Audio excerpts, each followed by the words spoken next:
Cook with কোয়েলের ফ্রেন্ডসরা আশা করি খুব ভালো আছো।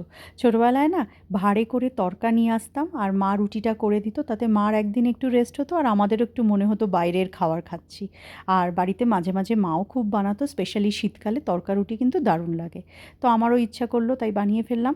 প্রথমে 1 কাপ সবুজ মুগ ডাল আর কিছুটা ছোলার ডাল আমি 7-8 ঘন্টা ভিজিয়ে রেখেছি, আর পুরো রান্নাটা ইনস্টাপটে করেছি।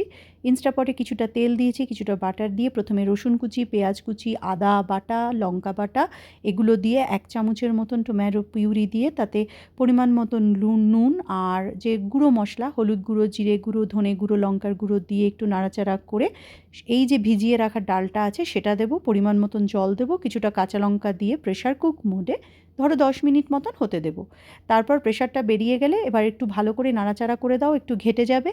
আর আমার মনে হলো জলটা কম হয়ে গেছে, তার জন্য আমি আরও কিছুটা গরম জল দিয়েছি। এরপর উপর থেকে বেশ কিছুটা কাসুরি মেথি আর বাটার দিয়ে তুমি এইভাবেও কিন্তু সার্ভ করতে পারো।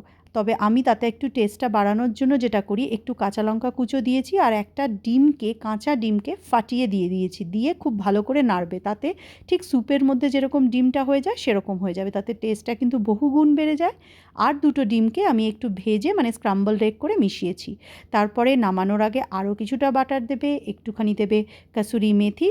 এইভাবে যদি তরকার ডালটা রান্না করে তার সাথে রুটি দিয়ে ঘি মাখিয়ে রুটি দিয়ে খাও, মনে হবে রেস্টুরেন্টে বসে বা ধাবাতে বসে কিন্তু খাচ্ছ।